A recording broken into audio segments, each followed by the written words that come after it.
currently an experienced designer at Wunderman Thompson. He is a game changer. He uses his intelligence, of which he has plenty, and his background to make a difference every day. VB believes in giving back to society through the work done by several organizations and side projects, but his main project now is called Link It Black. The advertising industry has an issue with recruiting and hiring Black and underrepresented talent. It's a fact.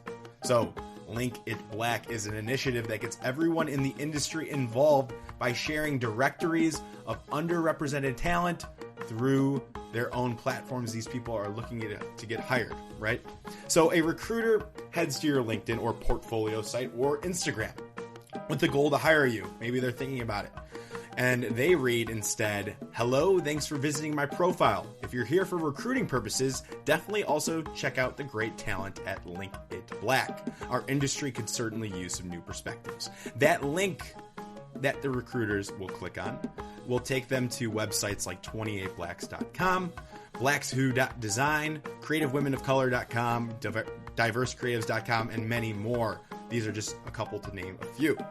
So this is an amazing project that VB has worked on and an amazing story in general. So please give this episode a listen. Head over to Entering Ad on Instagram for all the details and to see how you can apply this model on your social profiles. So without further ado, this is the Breaking and Entering Podcast, and I am your accomplice, Gino Schellenberg.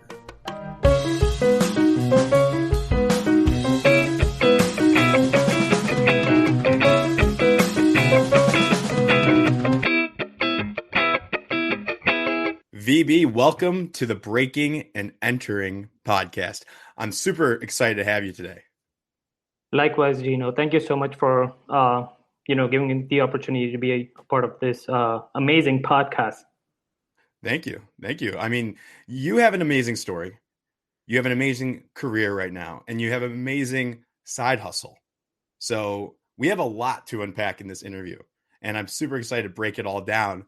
But let's hear it from you. Talk about like who you are, where you're working. Just give us the overview of your life right now. Awesome. Right. So I started back home in India. I was actually born in Kenya, grew up in India, where I did my bachelor's in engineering. It got a little too technical for me, and I was like, I want to explore the creative side, the more human side of things. And that's what got me into like the production, into working with Viacom as a producer, especially on the digital front, right?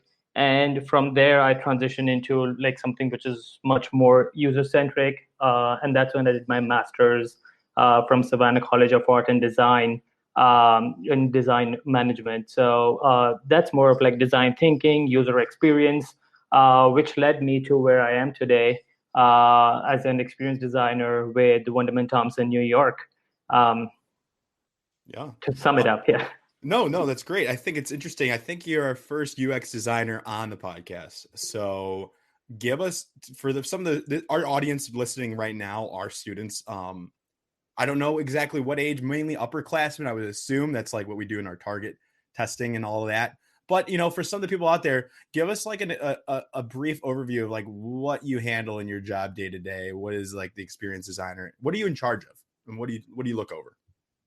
Right. So, if you just break down the two words, experience and design, that's literally what I do. So basically anything that is consumer facing or even has, and when we talk about consumer or a customer, that could be anybody, right? That could be somebody who's working in your office. That could be an employee. That could be a client that you're working with. That could be a user who's using your product or anyone for that matter. So how do we make sure that the experience a product or a service is trying to achieve is translated very well in order for them to use it? So usability, which includes like understanding the research, what is the target audience, what is the behavior type, how is the behavior evolved, and understanding that to strategize in a way that the product or service could communicate with them. So when we talk about experience design, it has multiple words to it, right? It's experience design, it's customer experience, it's user experience. They all fall under the same category and they all mean the same thing. It's about designing with the customer as a center of the focus and the primary person that you're designing for. Gotcha. Nice. What are some of the things that you love to work on with your job? Like one of those day-to-day tasks that when you get assigned to this, you're like, yes, this is going to be a great day. Well, so I love what I do at this moment in time. So almost every task that I'm assigned to, I'm just like, I love it Nice. because there's this, version of innovation in it. There's a version of changing the way you think about a product or a service. And because you have, I won't call it a horse vision, but that opportunity to work in a particular direction to make it a success is what, keeps me going. Gotcha. Cool. So we have a lot to unpack. Like I said before, you're originally from India. Am I correct? That's right. Nice. And you went to school in India and you went to Narsi Monji Institute. Did I say that correct? That's right. Yes. Nice. So I just think it's so interesting because you're our first guest to go from electrical engineering into the advertising realm. At what point did it click for you to say, all right, I need to maybe stray away from electrical engineering and I want to work in this creative field? When did that hit you? So that's interesting. So I still remember during electrical engineering, we were working on a project to, build a line following robot. And the code and everything was fine. Like, we could work that out. But when it came to presentation skills, everyone was like, how do we figure this out? And that's where, it became a turning point for me that when we are having conversations with real humans, explaining the technical part of it becomes so interesting. And that's what got me to, be like, there's a whole different way we can look at things. There's a whole different way humans perceive technology and understand technology. And then that's what actually triggered me to be like, let's look at the creative side of tech. Nice. And then what made you say, okay, advertising is like this next route to go? Because I'm sure creativity and technology, there's multiple different routes maybe that I'm not aware of, but what led you to advertising specifically? So I started freelancing initially because I was just like, just coming out of electrical engineering. I wasn't sure if like I'd get a gig anywhere, but I started freelancing for a bit. People started liking my work and I used that to actually start looking for jobs. So it happened to be that, a startup or a new agency was looking for help on visuals. And I started working with them initially. They liked my work. They put me on the gig. And the rest is all history. From there, I got more and more, interested towards the visual side of things, which led me to move to MTV, where I was helping them transition from, when TV moved to digital. So that became an interesting curve of my life there. Yes, we're going to talk about the MTV thing, but so you did freelance, and what were you doing freelance specifically? Like, what were you offering, and how did people find you freelance wise? So it was through the network. So initially, I used to like work with friends or friends, brothers and sisters who were working for different agencies, and they'd be like, "Hey, do you have like an hour or something?" So it was just like through my own network, and that helped me start building a portfolio. And initially, I did not know what a portfolio meant till I started working on it, and then I was like, "This is a whole different world out there, which is way more interesting, creative than tech itself." Yeah. So you slowly started gathering experience, and then an agency picked you up. This is cool. This is an interesting story. When did you move to the U.S.? Like what was your first job in the U.S.? So I came to the U.S. for my master's, and that was design management at SCAD. And my first gig was I interned at Great Dane Trailer, and they were looking for more on people's side of things. So again, like human-centered design, they wanted to make sure that the people's team are working great. How can they create a platform where the internal employees can understand the products better and convert them into sales? So again, a very people-centered or human-centered opportunity. that too for an industry which is not so human-centered. So it was an interesting task there. And then from there, I got a job at J. Walter Thompson, which was back in the day, and now transitioned to Right. Wunderman Thompson. Right. So I just think it's so interesting that as an electrical engineer undergrad, you discovered that you had this interest and passion for that human connection. And it could have been in that presentation phase what you talked about before. But I don't usually hear that too often from people that are in electrical engineering. I don't know too many people in electrical engineering as well, but I think that that's absolutely amazing that you were able to kind of carve your own path. So your break-in story is one that was led by this passion for the user, which is people, and you just kind of paved your own way with this impressive electrical engineering degree. Right. And I also say that coming into advertising in New York also was actually an interesting thing.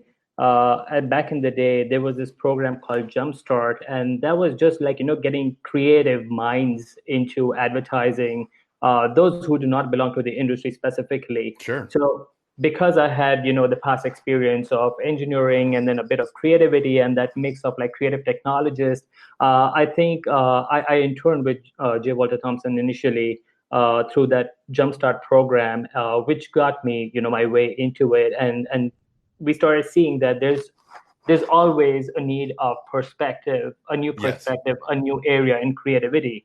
And I think that worked out great. And I've been fortunate.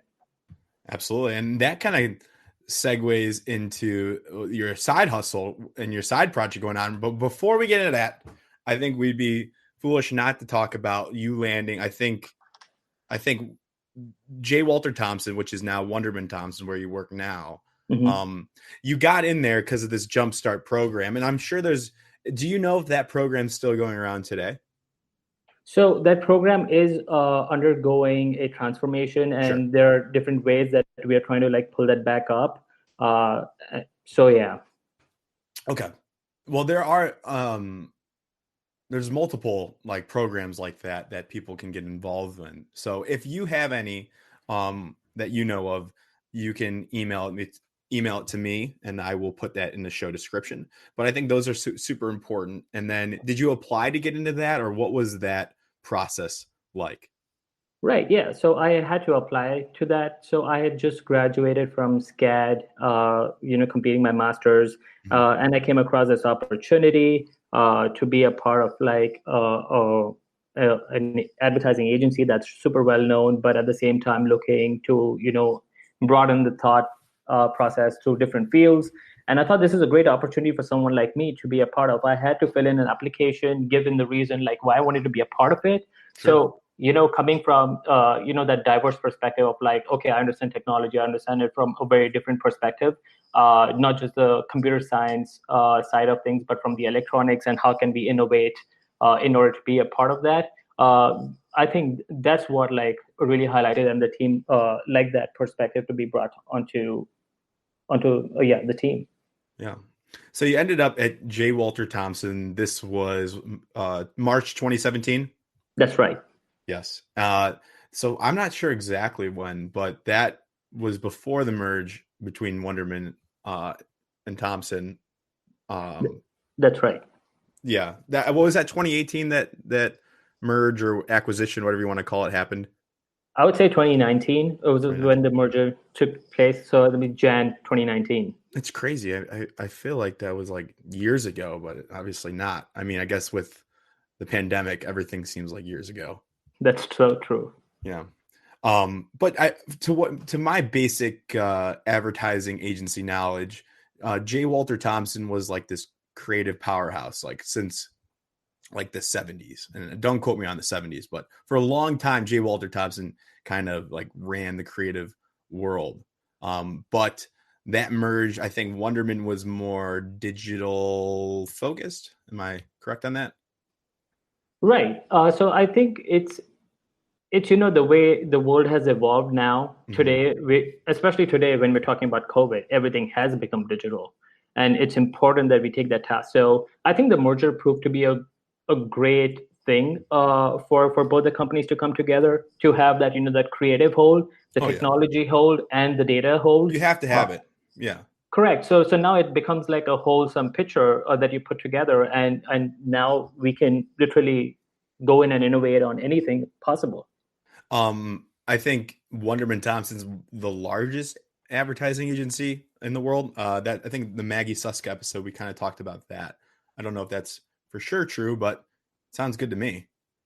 Yeah, I mean, there are so many people across the network, and the great part is that everyone is like interconnected through our system. So I'm pretty sure we'd be the biggest out there. So where do you sit now at Wunderman Thompson? You are the experienced designer. What is it like? Where is that in the hierarchy of things? So so customer experiences now that we're really focusing in on, and I think it has two realms to it, right? One is the strategy part of it, and one is the design part of it. Right. So when we look at customer experience and the strategy part of it, that's like, how do we want this vision to come to life? But when we look at the visuals, it's like, how does this look and feel, and what is the interaction that we're trying to create for the user? So I'd say, like, as an experience designer, I'm looking at more of like a little between the strategy portion and the design portion. This makes so much sense to me. Okay, keep going. Sorry. Okay, yeah. So and that's where actually I do a lot of my work. And because as an experience designer, most of the people on our team are experienced designers, because there's not a single thing that we have to do. We have to understand research. We have to understand how the strategy works. We have to understand how visuals work in order to create that wholesome experience for a user. And which is why we are always multitasking. On one project, we'll be as a strategist. On one project, we'll be as an experience designer. Yeah. So it depends on project to project. Well, what I think is interesting in college now, if you're an advertising major, we talk a lot about like the strategist kind of like feeds the media placement, and the insight is like the number one thing. But what I think it's interesting is looking at where the user or the customer or whoever you're trying to interact with, what are those touch points that they're at in their daily lives? And then where do we come in as advertisers to meet them there and deliver the right message at that right moment? So is that kind of like what you're doing? Right. So it's a bit of everything, right? But still, that core advertising, and it depends on the client's needs. So if a client wants specifically advertising, then the output is something else, and then we get subject matter experts for that part of the process.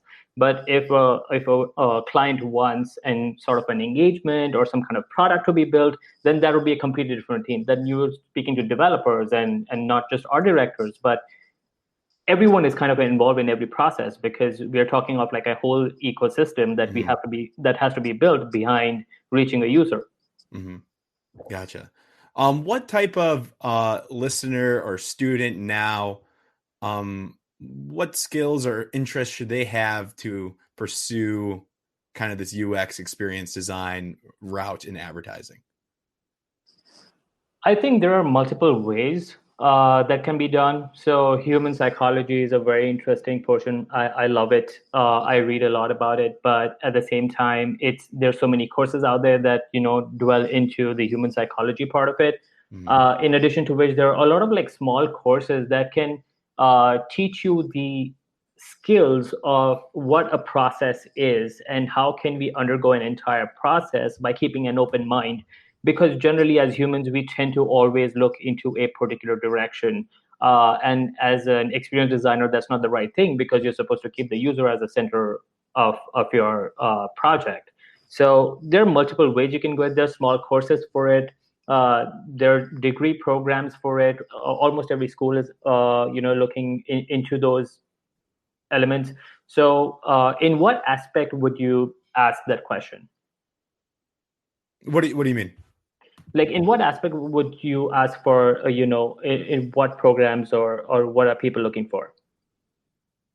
I mean, I was just wondering what type, what interests do they have? Like what are the motivations that people in your field have that our listeners might resonate with? Right. So I think if you're building anything for literally any human being, who's going to be the end user of the product, which is, I would say, almost like 80% of the products today, Yeah. then this is going to be interesting. Yeah. I'd say not just advertising, but every field: tech, digital, non-digital, manufacturing. There's always that end of user experience. You might be as a researcher in certain industries. You might be as an experienced designer in certain industries. You might be as a developer in certain industries. So it totally depends. It's such a wide skill set. Sure. Do most agencies have this role, or is it mainly for the larger agencies? I would say at this moment in time, I would assume that it's almost imperative for everyone to have. Yes, you have to. Yeah. So I want to also talk about now, I'd be foolish not to mention this really cool side project that you have. It's called Link It Black, and it is so cool. Go ahead and give us a rundown to the listeners out here what this side project is and what your goal is with it. Right. So I'll just back up a little bit and start from where it started. Sure. So there are four of us, and it's a collaborative project. It's Mo, Alex, Nick, and me.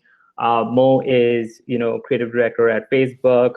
Alex is a creative director at Spotify. Nick is a creative director at Havas, and I'm at Wunderman Thompson. And the conversation started because Mo and I used to work at JWT together. And then, we worked on Black Lives Matter, a project for Black Lives Matter, and we were working towards it. And since then, we've been in touch. The conversation started about there's so much happening in today's world. Our agency world has not changed much with all that is happening. And it's a little surprising for us that, the underrepresentation has still been a highlight and still been a part of conversations since back in the day. So the idea came about it, like, how can we move from conversations to actions? And how can that actually happen? There are so many people, like whenever we see an initiative and you talk to people, they're like, oh yeah, I would love to be a part of it. But the motivation to actually take action is super high. Like you'd really, really need to convince people to do those things. In addition to which, we also started noticing, within our agency models that have been there for decades and decades, people are moving from one agency to the other. They're just like, shifting seats. So, and that is not really good, because what that does, it is kind of making the entire system homogeneous. And for creativity, that perspective remains the same throughout all agencies. There's nothing to differentiate by the end of the day. So how can we open the door and let those who have been underrepresented or those who've never had the opportunity look at a face of a recruiter and meet them? Now, specifically talking about Black talent, there's so many websites that are being curating lists and lists of talent that is available out there looking for jobs. But because, for example, you or I might not know that person, there's a very less chance for us to recommend them. And which is why we thought that, we are our own brand. We have our own space. We have a LinkedIn. A lot of us in the creative industry have our own portfolio websites. We have Facebook. We have social media. We're connected to so many people. And generally, that's how recruiters come looking for us, right? They'll come and check out our LinkedIn. They'll come and check out our site. And if I am somebody who is already, I already have a gig, I'm happy, and I really want to help out people, which is a lot of them out there, I can just put up a simple message on my website. Hey, if you're a recruiter who's here to, look for talent, I would highly encourage you to go check out these links listed below on my site. And it started with that, and it was a really simple thing. And we provided the template that, you could just copy paste onto your LinkedIn profile, or for that matter, on your Instagram or your portfolio website, and just let a recruiter know that, hey, I am not available, but if you're really looking for talent, check out these links.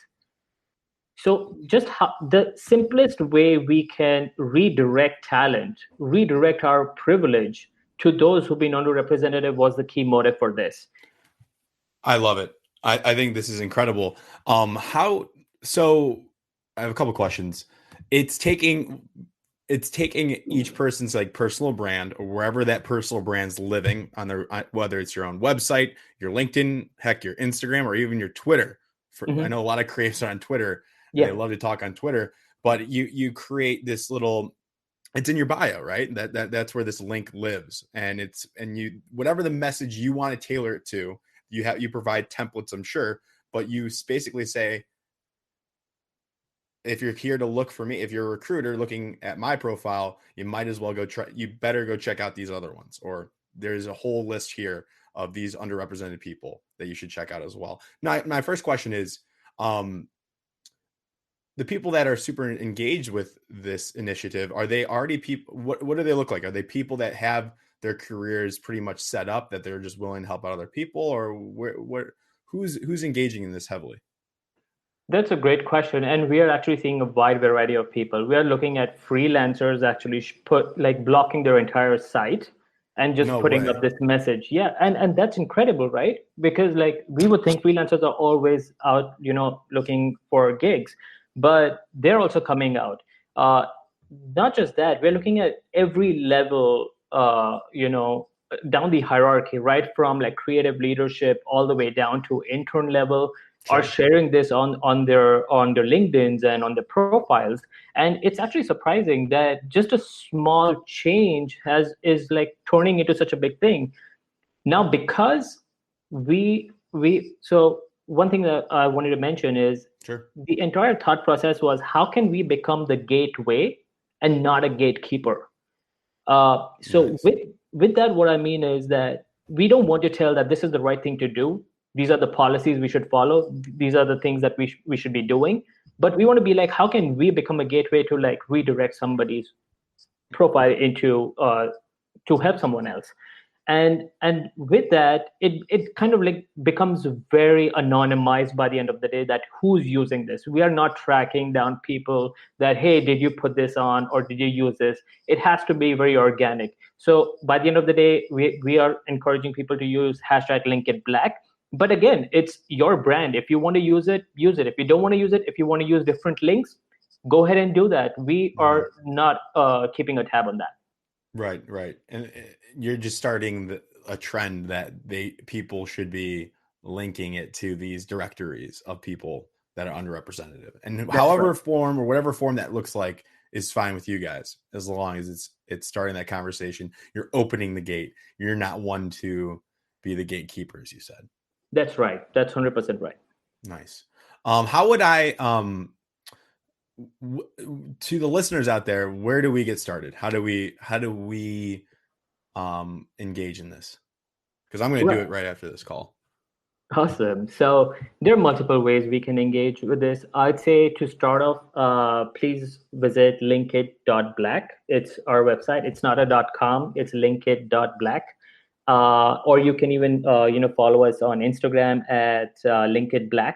And on Instagram, we are sharing a lot of inspirational stuff as to like, how can you link it black? What are the creative ways people are sharing this on their own spaces?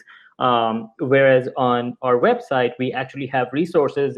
If you do not want to like put in that much effort, if you just want to copy paste, we have templates available. We have images available for you to share on your own social profile. Because by the end of the day, it's a movement by the people for the people, and we are not here with spending media budgets or trying to promote it from that angle.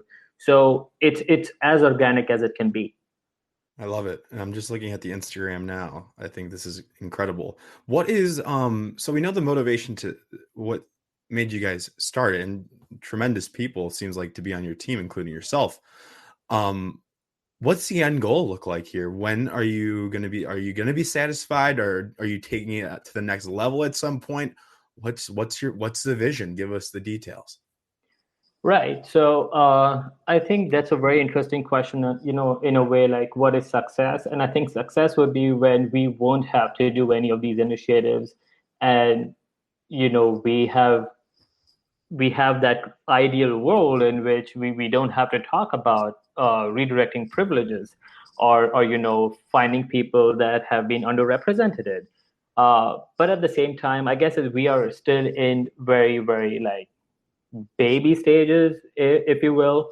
Sure. And we are still trying to figure out what, one is, how can we make sure that recruiters who are going to these links and websites that have been redirected from other profiles, how can we help those recruiters to achieve their goals?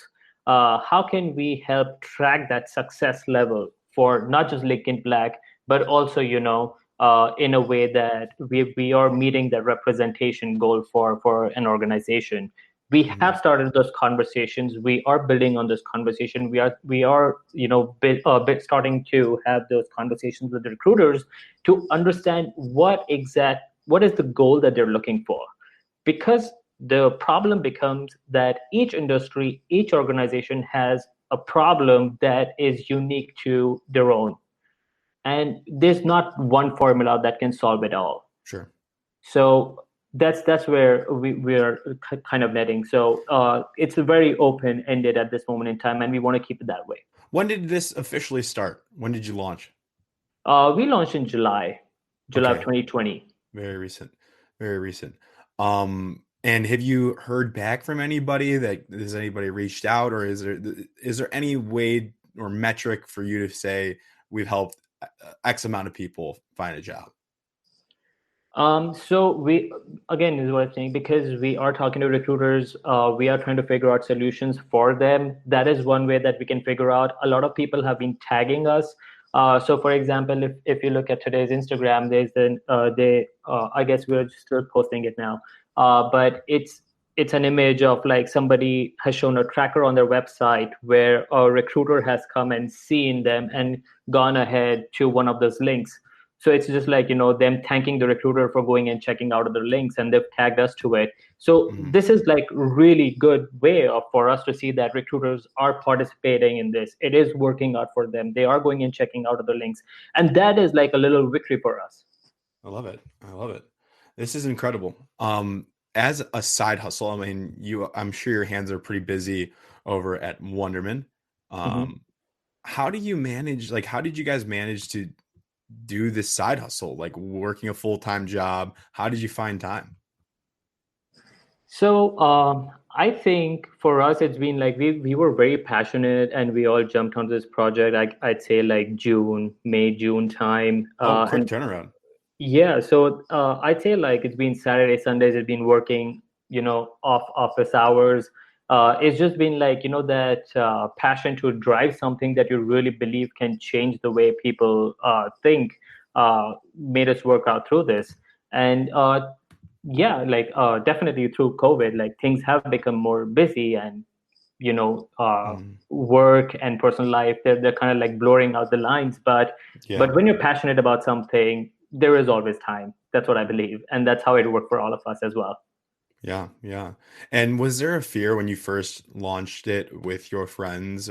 Was there any like hesitation or maybe fear that it wouldn't work out or it wasn't enough, or was there any of that like dissonance? That's a great question. Initially, we thought, we were not sure how would this be taken. Because we all work for different agencies, brands. Some of them might be competitors. And the lines are so blurred nowadays. And we were like, we do not know how will we get everybody to the same stage. But everyone has been seeing this through such an open mind that it's kind of surprising, and and we love it. Everyone wants to be a part of it. Everyone is participating through it. So initially there was that hesitation, but it's kind of like encouraging us now that we can go and take the next step. Like everyone is on board with us. Right. So everybody's helping you out. I mean, they're excited and they're encouraging, I'm sure. I mean, that's a real litmus test of any agency or organization. Like if you launch this and an agency is like, oh, you can't be working with Spotify, they're our competitor, or Facebook, then you should probably find a new place. But that was obviously That's true. That's obviously not the case. Wunderman's been obviously amazing for you, so I'm happy to hear that. Yeah, and everyone has been very supportive from actually all the companies that we work for. Everyone has been coming forward, and even before we launched it, we shared it with like internal teams, Sure. and everyone has been super encouraging. They've been sharing their ideas and their perspective as like, okay, the tone is maybe we can change the tone, make it more open, and it's just been. I think it's been a collaborative effort across the industry. I would say, not just like four Mm. people, which is What great. can we would have to, I want to see how we can partner. Maybe we can promote each other with Breaking and Entering and Link It Black. I think that's something that we need to talk about off the air. Yeah, for sure. Happy to have those conversations, and definitely we can. Yeah. Yeah. So I guess then any other resources besides Link It Black that you've come across? I'm sure there's a lot of research involved. What else have you stumbled upon that can be super helpful for people out there in this same realm? Um, I think we are also learning in this moment in time because there's so many links out there that even we did not know of, Sure. of agencies, organizations, recruiting that list a lot of talent that's out there. Mm-hmm. So even we are learning. I would say let's keep an open mind. Teach us a little bit. We'll teach you a little bit, and let's make this our own thing. Like it's everyone's project. So Mm-hmm. because by the end of the day, it's the industry that we work for. We make the industry, and we kind of like influence the culture of the industry. And if we want to make a change, we have to make it together. Not just like two people, four people, or like 10 people can do that. Love it. Well, that pretty much concludes everything. I want to thank you for coming on the Breaking and Entering podcast, and I want to thank you for all the work you and your friends have been doing with Link It Black. Any final words of advice for students looking to break into the advertising world today? All I would say was keep an open mind, stay creative. It's still, advertising is the title, but it's still a creative industry. So it doesn't matter what field you are in, doesn't matter what kind of work you do. Advertising is such an open space that there's always opportunity. And feel free to reach out if you have any questions. I'll be more than happy to help guide anyone through that. Yeah, and we'll put all the links into your account and Link It Black. So thank you very much. Have a great day. You as well. Thank you so much, Gino. This has been super awesome. Yeah.